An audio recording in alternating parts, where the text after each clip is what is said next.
E em relação a fundo imobiliário, você tem na carteira, gosta? O que que você acaba enxergando aí dessa classe de ativos? E 3 FIIs também aí que você confia muito aí para o longuíssimo prazo? Tá, o FII, cara, pra mim é a receita do bolo.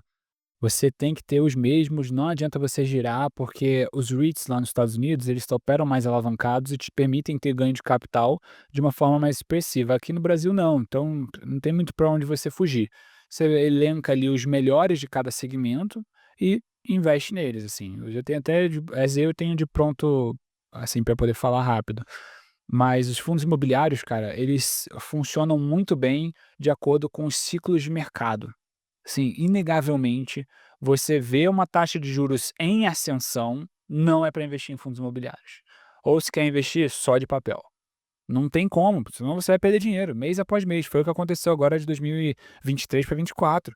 A taxa de juros subiu de 2 para 15, todo mês o fundo imobiliário levava pancada. E aí você quer ficar perdendo dinheiro de graça? Não, isso aí vai acontecer para sempre. Aconteceu no passado e vai continuar acontecendo. Tem uma frase muito importante do Mark Twain, que ele fala assim: "A história nunca se repete, mas ela rima". Significa que os eventos passados normalmente são, muito semelhantes aos que vão acontecer no futuro. E existe outro livro muito legal, que é O Mesmo de Sempre, do Malcolm Housel, que ele vai investigando, né, todos os fatos que aconteceram no passado e vai evidenciando como isso afeta o comportamento futuro também. Porque o mercado financeiro as pessoas esquecem, mas o mercado financeiro é um organismo vivo. Uhum. Ele é feito de pessoas humanas que são influenciadas. Se o Trump solta um tweet hoje, um Twitter, o Bitcoin cai. O Elon Musk lá naquela bagunça lá de ficar falando de Dogecoin, falando que ia aceitar Bitcoin, pra comprar, os carros da Tesla, depois 3 meses depois falou que não ia aceitar mais, e aí o Bitcoin subiu 20%, depois caiu 15%. Tipo assim, por quê? Porque é feito por humanos, não é feito por máquinas, ainda não tem uma inteligência artificial que investe por todas as pessoas, né. Então interpretar as informações ainda é muito humano. Então, é isso. Então realmente, né, o juro estava em 10,5, se eu não me engano, aí sinalizou que não ia ter mais corte, que ia voltar a subir, não tem como mesmo, principalmente os fundos de tijolo que acaba acontecendo com o juro mais alto. O investidor pensa: "Ué, pra que que eu vou colocar ainda mais em tijolo que quando é papel realmente, tem os títulos atrelados ao CDI, a inflação pode ser diferente", mas o tijolo acaba sofrendo, né, Matheus? Exato, mas um ponto que eu vejo é que não adianta o investidor pensar: "Não, eu só vou investir em fundo imobiliário de tijolo quando a Selic estiver lá embaixo", que aí já vai ter precificado também, né, tem que Isso. quando chega um ponto, beleza, se ele chegou num patamar alto, a tendência é que possa começar a cair, aí talvez já dá pra montar uma posição e até fazer um valuation, né, às vezes a pessoa pensa: eu compro um IPCA mais 7 ou compro fundo imobiliário?" Você vai ver, o fundo imobiliário te paga um IPCA mais 10, mais 11 muitas vezes. E é, e assim, falando sobre os 3 que eu invisto, né, investiria independente do momento, seria o KNCR11, que ele é um título de papel. Faço muito vídeo dele, mas nunca é recomendação, né, porque um ativo sozinho não faz recomendação de carteira de investimentos, mas acho que ele tá na nossa carteira. O XPML11, que é o melhor de shopping centers, você com certeza tem um shopping do XPML na tua na tua região, e ele tá nos melhores metros quadrados, ele tem uma gestão muito profissional e consegue entregar muito valor, e uma particularidade que pouca gente fala, mas é que o valor patrimonial de um fundo, ele é corrigido também. Ou seja, você não tem só a correção da variação da cota, mas às vezes você pode estar lá com um fundo imobiliário que está negociando a uma vez o valor patrimonial, e daqui a um mês ele está 0,8 com o mesmo preço, porque foi refeito ali o valor do metro quadrado e foi valorizado acima da média e botaram lá, entendeu. Aconteceu isso com os PMOs, acho que 2 vezes nos últimos anos mais recentes, até por causa das obras, né, dos investimentos que foram feitos. Então, o KNCR11, o XPMOL e, cara, o HGLG, que é o melhor de logística. Ele até paga um pouco menos de dividendos, mas ele tem os melhores ativos, os melhores inquilinos, nas melhores regiões. Então, o fundo imobiliário, para mim, não é ficar girando para ter ganho de capital, como muitas researches e corretoras fazem aí, para poder ficar vendendo relatório. Mas, para mim, seria os 3 melhores. Aham. E na minha visão, ficar girando a carteira com o fundo imobiliário na questão de alocação do seu tempo, na minha visão, não faz sentido, que o retorno que o fundo imobiliário vai te dar dinheiro na carteira, acaba sendo menor do que das ações que você pode utilizar disso. Você consegue comprar ações com mais desconto e querer vender mais caro depois. O fundo imobiliário não tem essa simetria toda. Engraçado, tem carteira recomendada em research muito famosa, consultoria muito famosa, de ganho de capital em fundo imobiliário. E de corretora de investimentos também, ganho de capital com fundo imobiliário. Aí fica escolhendo fundos imobiliários horrorosos, que estão negociando a 0,6 vezes o valor patrimonial, cria uma justificativa, um viés para comprar e tá lá, recomendado. Aham. Para o cara só depois girar a carteira, porque essa tese ali vai dar certo, né, realmente. Até na questão que não tem isenção no fundo imobiliário, nas ações, então Tem essa. você ainda vai estar pagando 15% de imposto em qualquer venda, aí É. 20, né, 20, Uhum. realmente.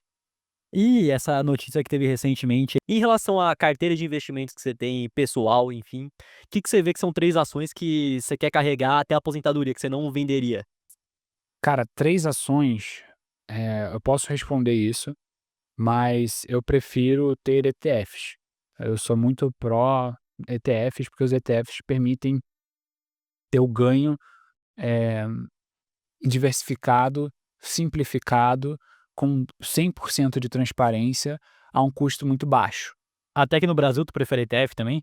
Sim, também a gente tem bons ETFs aqui, e toda hora tem ETFs novos, né. Por exemplo, tem um ETF que é o GOLD11, que ele investe 20% na bolsa americana e 80% em títulos de inflação no Brasil.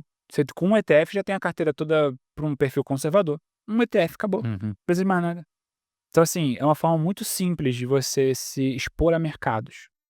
Então, eu tenho ETF de tudo, ETF da bolsa americana, europeia, ações, de urânio, de ouro, então, enfim, então qualquer coisa que você queira investir tem ETF.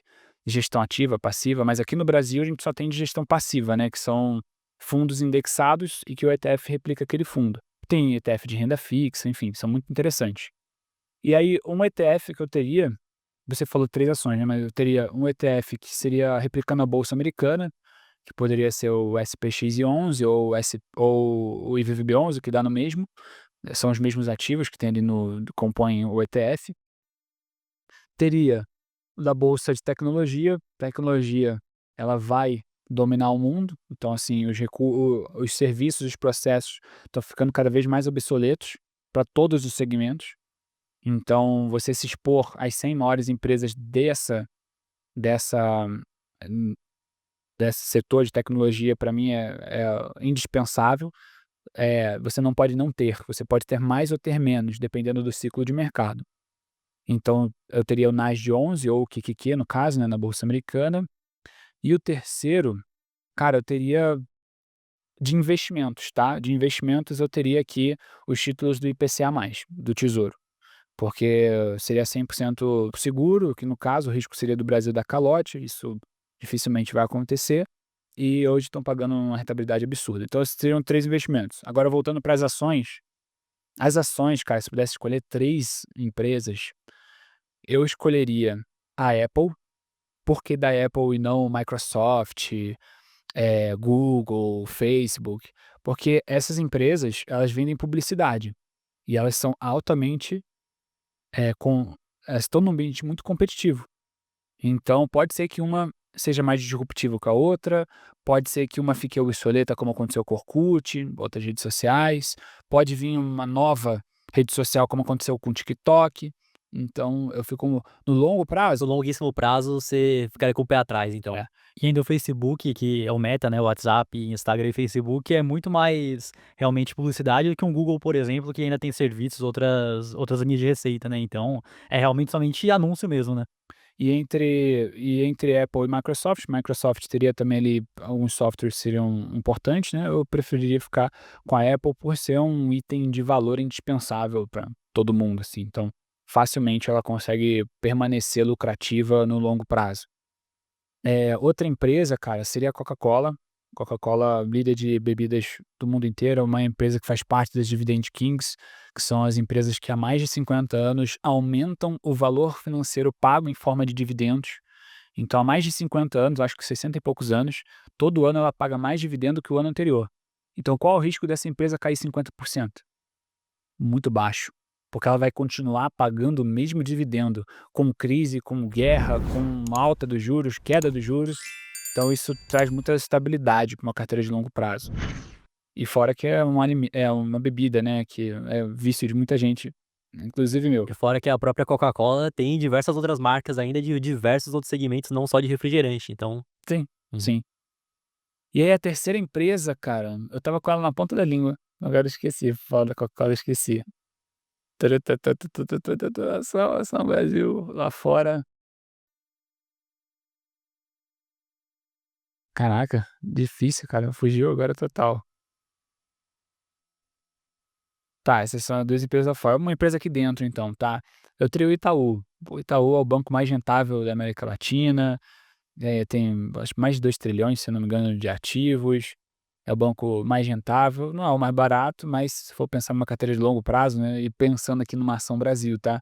Falei 2 lá fora e uma aqui no Brasil.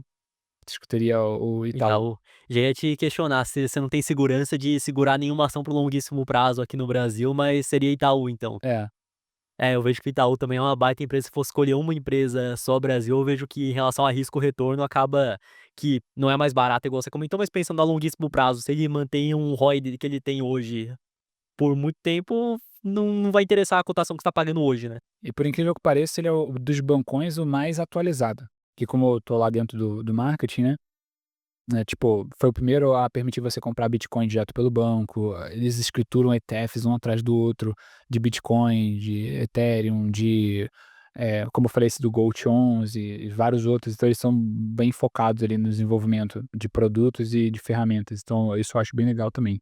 É corretagem zero, eu acho que os outros bancões têm corretagem para você comprar ações, entendeu? E o que eu vejo também é que tem muito bancão que até o próprio app você entra e vê que tá obsoleto já, Sim. que é devagar, sem o próprio Bradesco, você entra lá que já bate faz um vídeo, é complicado de usar mesmo. Banco do Brasil também que a nossa mãe usa, não Não tá o Banco do Brasil é complicado mesmo, realmente. Mas